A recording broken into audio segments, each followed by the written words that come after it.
എല്ലാവർക്കും നമസ്കാരം. എൻ്റെ പേര് ശ്രീരേഷ്മ. റാങ്കപ്പിന്റെ പുതിയൊരു ക്ലാസ്സിലേക്ക് ഏവർക്കും സ്വാഗതം. ഇന്ന് നമ്മൾ കൈകാര്യം ചെയ്യാൻ പോകുന്ന ടോപ്പിക് എന്ന് പറയുന്നത് വളർച്ചയും വികാസവുമാണ്. വളർച്ചയും വികാസവും, ഗ്രോത്ത് ആൻഡ് ഡെവലപ്മെന്റ്. വളർച്ചയുടെയും വികാസത്തിന്റെയും ഒരു താരതമ്യ പഠനത്തിലേക്ക് എത്തുന്നതിന് മുമ്പായിട്ട് വളർച്ചയെ അല്ലെങ്കിൽ വികാസത്തെ പറ്റി, വളർച്ചയും വികാസത്തെ പറ്റി ക്രോ ആൻഡ് ക്രോ നൽകിയിരിക്കുന്ന ഡെഫിനിഷൻ എന്ന് പറഞ്ഞത്, വളർച്ച എന്നത് ഘടനാപരവും ശാരീരികവുമായ മാറ്റത്തെ പ്രതിനിധാനം ചെയ്യുന്നതാണ് വളർച്ച എന്നാണ് ക്രോ ആൻഡ് ക്രോ നിർദ്ദേശിച്ചിരിക്കുന്നത്. എന്താണ്ടാ ഒന്നുകൂടെ എല്ലാവരും കൂട്ടത്തിൽ പറയുക. എല്ലാവരും ഒന്ന് പറഞ്ഞേ, വളർച്ച എന്നത് ഘടനാപരവും ശാരീരികവുമായ മാറ്റമാണ് വളർച്ച എന്നാണ് ക്രോ ആൻഡ് ക്രോ പറഞ്ഞിരിക്കുന്നത്. ഇനി നമുക്ക് എളുപ്പത്തിൽ പഠിക്കാനായിട്ട് നമുക്ക് വളർച്ച, ഈ കാട് കണക്കിന് വളർച്ച വികാസം എന്തെന്ന് പറഞ്ഞു പോകുന്നതിനേക്കാളും വളർച്ച എന്തെന്ന് ഒരു താരതമ്യം ഞാൻ തന്നിട്ടുണ്ട്. അതേപോലെ തന്നെ വികാസം എന്താണെന്നുള്ളത് ഒരു ഷോർട്ട് ഫോമിൽ രണ്ടും തന്നിട്ടുണ്ട്. നമുക്ക് ഇതിന്റെ ക്ലാസിഫിക്കേഷനിലേക്ക് പോകാം. എല്ലാവരും വരിക ഇങ്ങോട്ട്, നമുക്ക് നോക്കാം. എടാ, വളർച്ച എന്ന് പറഞ്ഞാല് ദാറ്റ് ഈസ് സ്ട്രക്ചറൽ ആണ്, ഘടനാപരമാണ്. വളർച്ച എന്നത് ഘടനാപരമാണ്. രണ്ടാമത്തെ എന്താണ്? ശാരീരികമായ മാറ്റമാണ് വളർച്ച.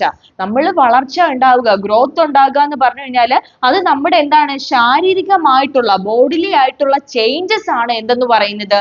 വളർച്ച എന്ന് പറയുന്നത്. പാരിമാണികമാണ്, ഇമ്പോർട്ടന്റ് പോയിന്റ് ആണ്, നോട്ട് ചെയ്യുക. പാരിമാണികം എന്ന് പറഞ്ഞത് എന്താണ്? അളക്കാൻ കഴിയുന്നവയെ വിളിക്കുന്ന പേരാണ്. അളക്കാൻ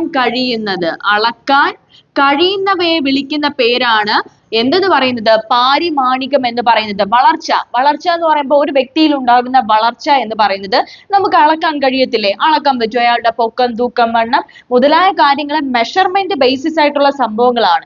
ഇവയെ നമുക്ക് അളക്കാൻ കഴിയും. അളക്കാൻ കഴിയുന്ന അളവായതുകൊണ്ടാണ് ഇവയെ നമ്മൾ പാരിമാണികം എന്ന പേരിൽ വിശേഷിപ്പിക്കുന്നത്. നെക്സ്റ്റ് എന്താണ്? വളർച്ച വിശാലമായി നടക്കുന്ന ഒരു പ്രോസസ് അല്ല. വളർച്ച വിശാലമല്ല. അടുത്തെന്താണ്? ബാഹ്യ പ്രകൃതമാണ്. ഒരു വ്യക്തിയിൽ വളർച്ച ഉണ്ടാവുക എന്നതുകൊണ്ട് ഉദ്ദേശിക്കുന്നത് അയാളുടെ പുറമേ ഉണ്ടാകുന്ന കൈനസ്തെറ്റിക് സ്ട്രക്ചറിനെ നമ്മൾ എന്ത് ചെയ്യാണ്? കാണുന്നതാണ്. കണ്ടുകൊണ്ട് കണ്ടുകൊണ്ട് മനസ്സിലാക്കുന്നതാണ് അയാളുടെ വളർച്ച എന്ന് പറയുന്നത്. സോ അതൊരു ബാഹ്യമായിട്ട് ഉണ്ടാകുന്ന പ്രകൃതമാണ് വളർച്ച. അടുത്ത പോയിന്റ് നോക്കടാ. അനസ്യൂതം അഥവാ തുടർച്ചയായ ഒരു പ്രക്രിയ ആണോ? അല്ല. അനസ്യൂതം അഥവാ തുടർച്ചയായ ഒരു പ്രക്രിയ അല്ല വളർച്ച എന്ന് പറയുന്നത്. ദാറ്റ് മീൻസ് ജനനം തൊട്ട് മരണം വരെ നീളുന്ന പ്രോസസ് അല്ല വളർച്ച എന്ന് പറയുന്നത്. ഒരു വ്യക്തി ജനിച്ചത് തൊട്ട് മരിക്കുന്നത് വരെ വളർന്നുകൊണ്ടിരിക്കോ? ഒരിക്കലുമില്ല. അപ്പോൾ എന്താണ്? ഒരു കണ്ടിന്യൂസ് ആയിട്ട് നടക്കുന്ന ഒരു പ്രക്രിയ അല്ല ഒരിക്കലും വളർച്ച എന്ന് പറയുന്നത്. നെക്സ്റ്റ്, പരിപക്വനം, പഠനം എന്നിവയെ വളർച്ച ആശ്രയിക്കുന്നില്ല. മെച്ചുറൈസേഷനെയും പഠനത്തെ എന്ത് ചെയ്യുന്നില്ല? നമ്മുടെ വളർച്ച ആശ്രയിക്കുന്നില്ല. ലാസ്റ്റ് പോയിന്റ് നോക്ക്.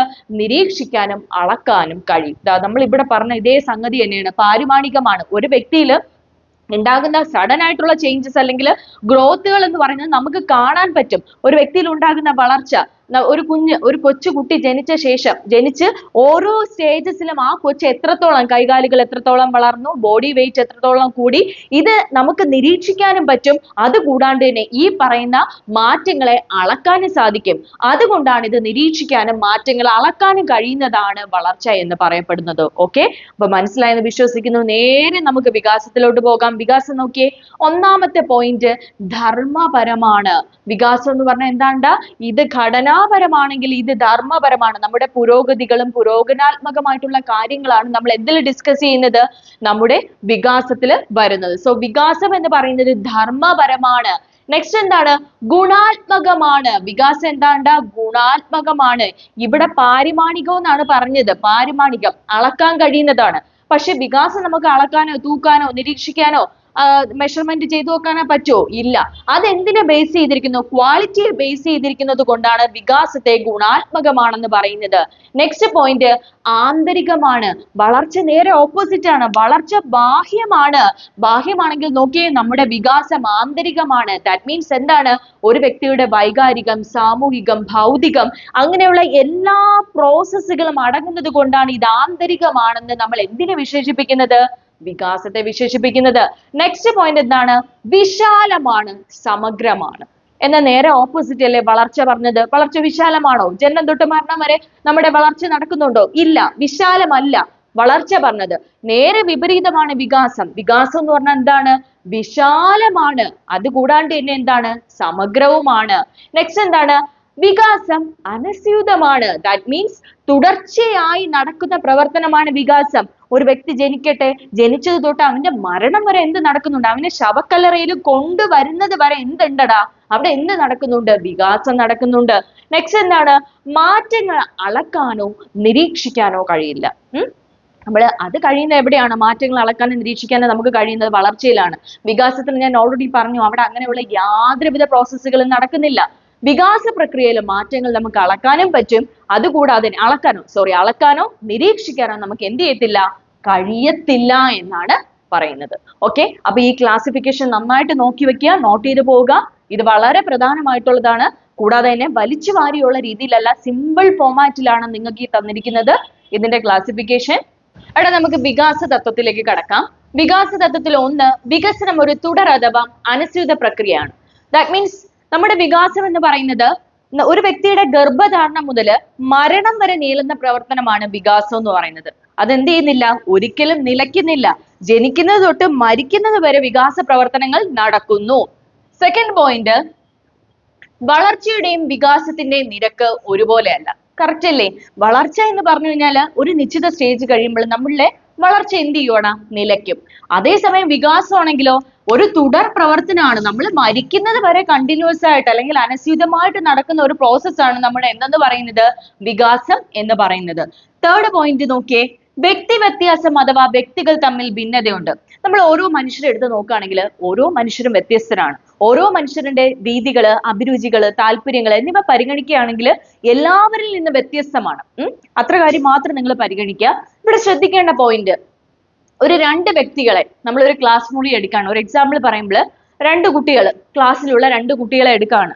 അപ്പോൾ ടീച്ചർ ക്ലാസ്സിൽ വന്ന ശേഷം ഒരു ടോപ്പിക്ക് കുട്ടിക്ക് പഠിക്കാനായിട്ട് നൽകുകയാണ്. ക്ലാസ്സിലുള്ള 2 കുട്ടികളോ അതിലേറെ കുട്ടികളോ ആയിക്കോട്ടെ, കുട്ടികൾക്ക് പഠിക്കാനായിട്ട് ആ ഭാഗം നൽകുകയാണ്. ടീച്ചർ എന്നിട്ട് നൽകിയ ശേഷം പറയാണ് കുറച്ച് സമയത്തിനുള്ളിൽ എല്ലാവരും ഇത് പഠിച്ചു തീർക്കുക എന്ന്.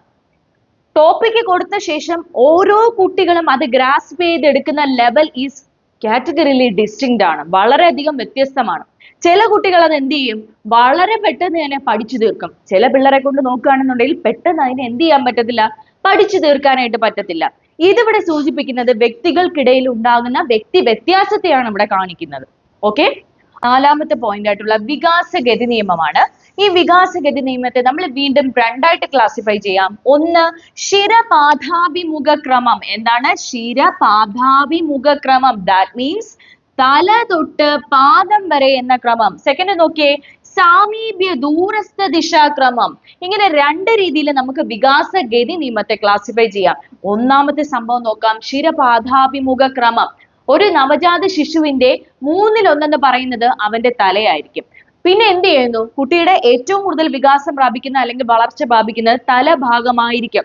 ശേഷം അവന്റെ നെഞ്ചുപയോഗിച്ചുകൊണ്ട് നിരങ്ങുക, പിന്നെ എന്താണ്? ശരീരം ഉപയോഗിച്ചുകൊണ്ട് എഴുന്നേൽക്കാൻ ശ്രമിക്കുക. ഇങ്ങനെ ഓരോ പ്രോസസ്സിലേക്ക് കുട്ടി എന്ത് ചെയ്യുന്നു? മെല്ലെ മെല്ലെ കടക്കാനായിട്ട് തുടങ്ങുന്ന ഒരു സമയമാണ് ശിരപാദാഭിമുഖക്രമം എന്നതുകൊണ്ട് ഉദ്ദേശിക്കുന്നത്. ദെൻ സാമീപ്യ ദൂരസ്ഥ ദിശാക്രമം എന്ന് പറഞ്ഞാൽ എന്താണ്? അതായത് കൊച്ചു കുട്ടികളെ സംബന്ധിച്ച് നോക്കുകയാണെങ്കിൽ അവർക്ക് ഒരിക്കലും തന്നെ എന്താണ്? വലിയവരെ പോലെ എന്ത് ചെയ്യാൻ പറ്റത്തില്ല? കാര്യങ്ങൾ പെട്ടെന്ന് ചെയ്തു തീർക്കാൻ പറ്റത്തില്ല. ഉദാഹരണമായിട്ട് ഒരു കളർ കൊടുത്ത ശേഷം പെയിന്റ് അടിക്കാനായിട്ട്, ബുക്കിൽ കളർ നൽകാനായിട്ട് ആവശ്യപ്പെടുമ്പോൾ എല്ലാ കുട്ടികൾക്കും, കൊച്ചു കുട്ടികളിലെ എല്ലാവർക്കും എന്താണ്? ആ വരയ്ക്കുള്ളിൽ കളർ ചെയ്യാനായിട്ട് സാധിക്കത്തില്ല. ചിലപ്പോൾ പുറത്തോട്ടൊക്കെ പോകും. എന്നാൽ മുതിർന്നവർക്ക് അതേ കാര്യങ്ങൾ ചെയ്യാൻ ഏൽപ്പിച്ചു കഴിഞ്ഞാൽ അത് അവര് എളുപ്പത്തിൽ ചെയ്തു തീർക്കുന്നു എന്നതാണ് ഇവിടെ പറയുന്നത്. നെക്സ്റ്റ് നോക്കിക്കേടാ, വികാസം സാമാന്യത്തിൽ നിന്ന് വിശേഷത്തിലേക്ക്. എന്താ പറഞ്ഞിരിക്കുന്നത്? വികാസം സാമാന്യത്തിൽ നിന്ന് എന്തിലേക്ക് കടക്കുന്നു? വിശേഷത്തിലേക്ക് കടക്കുന്നു. ദാറ്റ് മീൻസ് അപ്പോ നമ്മളൊരു വികാസ പ്രവർത്തനം എടുത്തു നോക്കുകയാണെങ്കിൽ നമ്മൾ കുട്ടികളെ എടുക്കുകയാണ്, മുതിർന്നവരെ എടുക്കുകയാണ്. 2 കാറ്റഗറി ഞാൻ എടുത്തു, ഒന്ന് കുട്ടികൾ, ഒന്ന് മുതിർന്നവർ.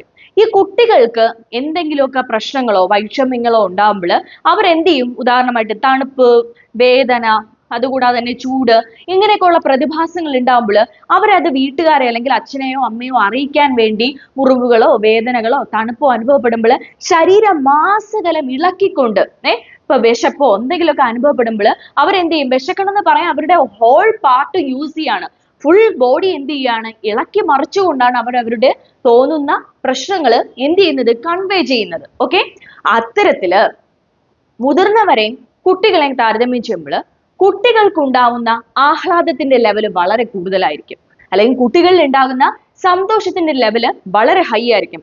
എക്സാമ്പിൾ പറയാനാണെങ്കിൽ ഇപ്പൊ ഒരു മിഠായി കിട്ടിയ ശേഷം ഞാൻ ആ മിഠായിയുടെ ഒരു ഭാഗം ഒരു കുഞ്ഞിന് കൊണ്ടുവന്ന് കൊടുത്തു, ഒരു 3-4 വയസ്സായ ഒരു കൊച്ചിന് കൊടുക്കുകയാണ്. അതേ സാധനം ഞാൻ കൊണ്ടുവന്ന് എന്റെ മുത്തശ്ശനോ മുത്തശ്ശിക്കോ കൊടുക്കുകയാണ്. അവർക്ക് എന്താണ് ഇത് കിട്ടുമ്പോൾ വലിയ സന്തോഷമോ അല്ലെങ്കിൽ മിഠായി കിട്ടിയെന്ന് പറഞ്ഞ് വീടിന് ചുറ്റും സന്തോഷം കൊണ്ടോ ആഹ്ലാദം കൊണ്ടോ തുള്ളിച്ചാടാനൊന്നും പോകുന്നില്ല. അതേസമയം ഒരു കൊച്ചിനെ സംബന്ധിച്ച്, ഒരു കൊച്ചു കുട്ടിയെ സംബന്ധിച്ച് നോക്കുമ്പോൾ അവൻ ആ ഗിഫ്റ്റ് കിട്ടിയാൽ അവൻ ഉണ്ടാകുന്ന ആഹ്ലാദത്തിന്റെ ലെവൽ എന്ന് പറയുന്നത് വളരെ വലുതാണ്. ആ ഒരു വ്യത്യാസമാണ് ഇവിടെ പറയുന്നത്. കൊച്ചുകുട്ടികളെ സംബന്ധിച്ച് നോക്കുമ്പോൾ അവരിൽ ഉണ്ടാകുന്ന അനുഭവങ്ങളുടെ തോതെന്ന് പറയുന്നത് വളരെ വലുതാണ്. മുതിർന്നവരെ വെച്ച് നോക്കുമ്പോൾ അവർക്കുണ്ടാകുന്ന ആഹ്ലാദത്തിന്റെ ലെവൽ വളരെയധികം കുറവുമായിരിക്കും എന്നതാണ്. സെയിം സിറ്റുവേഷൻ ആണ്, രണ്ടുപേരും എടുക്കുന്ന ഫീലിങ്സ് എന്ന് പറയുന്നത് ഡിഫറെന്റ് ആണ് എന്നതാണ് ഇവിടെ ഉദ്ദേശിച്ചിരിക്കുന്നത്. ഓക്കെ, അപ്പൊ എന്താണ് ആ നിയമം എന്ന് പറയുന്നത്? വികാസം സാമാന്യത്തിൽ നിന്ന് വിശേഷത്തിലേക്ക്. ക്രമേണ ഇവിടെ സംഭവിക്കുന്ന മറ്റൊരു കേസ്, ആദ്യഘട്ടങ്ങളിൽ ശരീരമാസകലം ഇളക്കിക്കൊണ്ടായിരുന്നു കുട്ടി കരയുന്നത്. മെല്ലെ കൊച്ചു വളർച്ചയൊക്കെ പ്രാപിച്ച് കുറച്ചുകൂടെ ഒന്ന് ലെവലായിട്ട് വരുമ്പോൾ അവൻ എന്ത് ചെയ്യും? കരച്ചിൽ, അപ്പൊ ഒരു ആവശ്യത്തിന് വേണ്ടി അത് നേടിയെടുക്കാൻ വേണ്ടി കരയുക എന്നത് ശരീരത്തിന്റെ ഏതെങ്കിലും ഒരു ഭാഗത്തെ കേന്ദ്രീകരിച്ചുകൊണ്ട് കരയും. ഇപ്പൊ ഫോർ എക്സാമ്പിൾ പറയുകയാണെങ്കിൽ നമ്മൾ കരയുമ്പോൾ നമ്മുടെ ഫേസ് മാത്രം എന്ത് ചെയ്യുന്നുണ്ട്? ഫേസ് മാത്രം സ്റ്റെപ്പ് ഇടുന്നു, ആ ഒരു ലെവലിലേക്ക് മാറും. മനസ്സിലാവുന്നുണ്ടോ? അത്തരത്തിലുള്ള ഒരു പ്രവർത്തനമാണ് എന്തെന്ന് പറയുന്ന വികാസം സാമാന്യത്തിൽ നിന്ന് വിശേഷത്തിലേക്ക് എന്ന് പറയുന്നത്.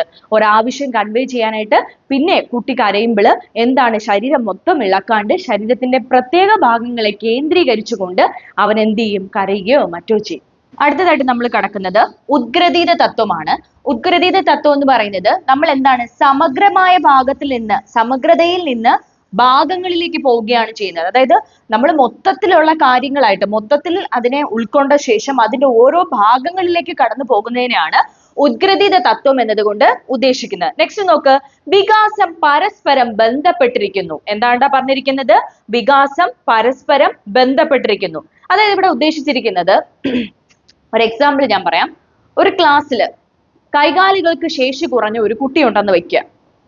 ആദ്യഘട്ടങ്ങളിൽ ആ കൊച്ചിന് വേണ്ട വിധത്തിലുള്ള കെയറിങ് നമുക്ക് ക്ലാസ്സിലുള്ള നമ്മളെല്ലാവരും കൊടുത്തെന്നിരിക്കും. പിന്നെ ആകുമ്പോൾ ഈ കുട്ടി അന്തർമുഖിയായിട്ട് മാറാനുള്ള ചാൻസസ് കൂടും. അപ്പൊ ഈ കൊച്ചിന് ഒറ്റപ്പെടലുകൾ ഇങ്ങനെ കൂടിക്കൊണ്ടിരിക്കും. അങ്ങനെ വരുമ്പോൾ എല്ലാ അർത്ഥത്തിലും ഇവരെന്ത് ചെയ്യും? ഇവർ പൊതുവായ വേദികളിൽ നിന്നും മറ്റു പരിപാടികളിൽ നിന്നും ഒക്കെ ഇവരെങ്ങനെ മാറ്റി നിർത്തപ്പെടും. അത് കുട്ടിയിലെ ഏത് നിയമം? ഈ പറയുന്ന അവസ്ഥ കുട്ടിയിൽ ഉണ്ടാക്കുന്നതുമായി ബന്ധപ്പെട്ട നിയമമാണ് വികാസം പരസ്പരം ബന്ധപ്പെട്ടിരിക്കുന്നു എന്നതുകൊണ്ട് ഉദ്ദേശിച്ചിരിക്കുന്നത്. അതായത് ഇവിടെ നമ്മൾ ഉദ്ദേശിക്കുന്ന ഒരു വ്യക്തിയുടെ ഏതെങ്കിലും ഒരു മണ്ഡലത്തിലുള്ള വികസനത്തെ നമുക്ക് എന്ത് ചെയ്യാൻ പറ്റത്തില്ല? ഒറ്റപ്പെടുത്തി അല്ലെങ്കിൽ ഒറ്റയ്ക്ക് മാറ്റി നിർത്തി പരിഗണിക്കാനായിട്ട് സാധിക്കത്തില്ല. ഒരു വ്യക്തിയിൽ ഏതെങ്കിലും ഒരു മണ്ഡലത്തിലുള്ള വികാസം എന്ന് പറയുന്നത് അത് അവന്റെ എല്ലാ വികാസ ഘടകങ്ങളെയും കേന്ദ്രീകരിച്ചിരിക്കുന്നു. വൈകാരികമായിക്കോട്ടെ, സാമൂഹികമായിക്കോട്ടെ, രാഷ്ട്രീയമായിക്കോട്ടെ, ഏത് വശങ്ങൾ എടുത്തു കഴിഞ്ഞാലും ആ എല്ലാ വശങ്ങളുമായിട്ടും ഇമോഷണൽ ആയിട്ടാണേലും അങ്ങനെ വരുന്ന സോഷ്യൽ ആയിട്ടുള്ളതാണേലും എല്ലാ ഏരിയകളെയും കേന്ദ്രീകരിച്ചാണ് വരുന്നത്. അതുകൊണ്ടാണ് വികാസം ഇവിടെ പരസ്പരം ബന്ധപ്പെട്ടിരിക്കുന്നു എന്നതുകൊണ്ട് ഉദ്ദേശിച്ചിരിക്കുന്നത്. നെക്സ്റ്റ് പോയിന്റ് നോക്കിയേ, വികസനം ചാക്രിയമാണ്, രേഖീയമല്ല. രേഖീയം എന്ന് പറഞ്ഞാൽ നമ്മളിപ്പോ ഒരു ലൈൻ ഇവിടെ വരയ്ക്കുന്നു. ഇതൊരു സ്ട്രെയിറ്റ് ലൈൻ ആണ്. ഈ സ്ട്രെയിറ്റ് ലൈനെ നമുക്ക് രേഖീയമായിട്ടാണ്, അതായത് രേഖീയം എന്ന് പറയുമ്പോൾ ഒരു സ്ട്രെയിറ്റ് ലൈൻ, അവിടെ ഒരു തടസ്സവുമില്ല. ഈ ലൈൻ നേരെയാണ് പോകുന്നത്. എന്നാൽ ഞാൻ വേറൊരു ലൈൻ വരയ്ക്കുകയാണ്, ഇങ്ങനെ വരയ്ക്കുകയാണ്. ഈ ലൈൻ നേരെയാണോ പോയിരിക്കുന്നത്? ഒരിക്കലും അല്ല. ഇവിടെ ആദ്യം കണ്ടിന്യൂസ് ആയിട്ട് ഒരു ഗ്രോത്ത് ഉണ്ട്, പിന്നെ കുറച്ച് ഏറ്റക്കുറച്ചിൽ വന്നു, പിന്നെ വീണ്ടും ഉയർന്നു, പിന്നെ വീണ്ടും സ്ട്രെയിറ്റ് ആയിട്ട് അങ്ങ് പോവുകയാണ് ചെയ്യുന്നത്. അതായത് വികാസം ഒരിക്കലും ഒരു തടസ്സങ്ങളും ഇല്ലാണ്ട് കണ്ടിന്യൂസ് ആയിട്ട് ഒരേ ഗ്രോത്തിൽ പോകാൻ പറ്റത്തില്ല. വികാസ പ്രക്രിയയിൽ തടസ്സങ്ങൾ നേരിടാം. വികാസ പ്രക്രിയയിൽ ഒരുപാട് തടസ്സങ്ങൾ വരാനുള്ള ചാൻസസ് കൂടുതലാണ് എന്നതാണ് ഇവിടെ ഉദ്ദേശിച്ചിരിക്കുന്നത്. അടുത്ത പോയിന്റ് നോക്കിയേ, വികാസം സഹസംബന്ധമാകുന്നു. എന്താണ് ഇവിടെ വികാസം സഹസംബന്ധമാകുന്നു എന്നതുകൊണ്ട് ഉദ്ദേശിക്കുന്നത്? ഒരു എക്സാമ്പിൾ പറയാനാണെങ്കിൽ നമ്മളിപ്പം ക്ലാസ് മുറി തന്നെ എടുത്തു നോക്കാം. ഈ ക്ലാസ് മുറിയിൽ ഡിഫറെന്റ് ടൈപ്പ് ഓഫ് പിള്ളേരുണ്ട്. നന്നായിട്ട് പഠിക്കുന്ന കുട്ടികളുണ്ടാവും, കുറച്ച് പഠിക്കാൻ മോശമായിട്ടുള്ള കുട്ടികളുണ്ടാവും. അങ്ങനെ ഒരു ക്ലാസ് മുറിയിൽ ഈ നല്ല പഠിക്കാൻ സമർത്ഥരായിട്ടുള്ള പിള്ളേരെ എടുത്ത് നോക്കുകയാണെങ്കിൽ ആ കുട്ടികളിൽ ഭൂരിഭാഗം അനുഭവിക്കുന്ന കുട്ടികളുടെ അവസ്ഥ എന്ന് പറയുന്നത് ചിലപ്പോൾ എന്തെങ്കിലുമൊക്കെ ശാരീരികമായിട്ടുള്ള ബുദ്ധിമുട്ടുകൾ, രോഗാവസ്ഥകൾ എന്നിവയെ ഫേസ് ചെയ്യുന്ന കുട്ടികൾ ഇതിൽ കൂടുതലായിരിക്കും. മനസ്സിലാകുന്നില്ലേ? അങ്ങനെ വരുമ്പോൾ അത് അവരുടെ എന്തിനൊരു തടസ്സമായിട്ട് മാറൂടാ? അത് അവരുടെ പഠനത്തിന് ഒരു ബുദ്ധിമുട്ടായിട്ട് മാറും. ഓക്കെ, അപ്പൊ ഈ പഠനത്തെ എന്താണ് മറ്റു ഘടകങ്ങൾ ഒരുപാട് സഹസംബന്ധമായ രീതിയിൽ സ്വാധീനിക്കുന്നു എന്നതാണ് ഇവിടെ സൂചിപ്പിച്ചിരിക്കുന്നത്. അങ്ങനെ ഒരു റിലേഷൻ കാണിക്കുന്ന ലോ ആണ് വികാസം സഹസംബന്ധമാകുന്നു. പഠിക്കാൻ സമർത്ഥരായ കുട്ടികൾ ക്ലാസ് മുറിയിൽ ഉണ്ടെങ്കിൽ വല്ല രോഗങ്ങളോ ബാക്കി ബുദ്ധിമുട്ടുകളോ വന്ന് അവർ പഠനത്തിൽ കുറച്ച് വീക്ക് ആവാനും കണ്ടിന്യൂസ് ആയിട്ട് ഒരു പ്രോഗ്രസ് അവർക്ക് പഠന പ്രക്രിയയിൽ കൈവരിക്കാൻ സാധിക്കാത്തതുമായ അവസ്ഥകൾ ഉണ്ടാകുന്നു. സോ അവിടെ ഉദ്ദേശിച്ചിരിക്കുന്ന പഠനം ഈ പറയുന്ന ഘടകങ്ങളുമായി പരസ്പരം ബന്ധപ്പെട്ടിരിക്കുന്നു എന്ന സൂചനയാണ് ഇവിടെ നൽകിയിരിക്കുന്നത്. വളർച്ച വികാസം എന്ന ടോപ്പിക്കിന്റെ ഫസ്റ്റ് പാർട്ട് നമ്മൾ കവർ ചെയ്തിട്ടുണ്ട്. സെക്കൻഡ് പാർട്ട് ഇനി വരുന്ന ക്ലാസ്സുകളിൽ വരുന്നതായിരിക്കും. എനിവേ, നിങ്ങൾ ചെയ്യേണ്ട ഒരു പ്രധാന കാര്യം എന്ന് പറയുന്നത് ക്ലാസ്സുകളോടനുബന്ധിച്ച് വരുന്ന എല്ലാവിധ നോട്ട്സുകളും ഇനിയുള്ള ഓരോ ക്ലാസ്സുകളിലും എക്സാം ബേസിക് ആയിട്ടുള്ള രീതിയിൽ ടോപ്പിക്കുകൾ കവർ ചെയ്യാനായിരിക്കും നോക്കുന്നത്. അതായത് ഓരോ എക്സാമുകൾക്കും ചോദിച്ചിട്ടുള്ള റിപ്പീറ്റഡ് ക്വസ്റ്റ്യൻസ് ഇനി നമ്മൾ ഡിസ്കസ് ചെയ്യുന്നതായിരിക്കും. സോ ക്ലാസ്സുകൾ നിങ്ങൾ മാക്സിമം ഉപയോഗിക്കുക. നിങ്ങൾക്ക് ഉപകാരപ്രദമായിട്ട് തോന്നുകയാണെങ്കിൽ നിങ്ങൾ മറ്റുള്ളവരിലേക്ക് ഷെയർ ചെയ്യാനും കൂടാതെ സബ്സ്ക്രൈബ് ചെയ്യാനുമായിട്ട് മറക്കരുത്. തൊട്ടടുത്ത് കാണുന്ന ബെൽ ബട്ടണും കൂടെ എനേബിൾ ചെയ്യുക. എങ്കിൽ മാത്രമേ നിങ്ങൾക്ക് ക്ലാസ്സുമായി ബന്ധപ്പെട്ടുള്ള മറ്റു നോട്ടിഫിക്കേഷൻസും കാര്യങ്ങളും നിങ്ങൾക്ക് ലഭ്യമാകുകയുള്ളൂ. Anyway, thank you.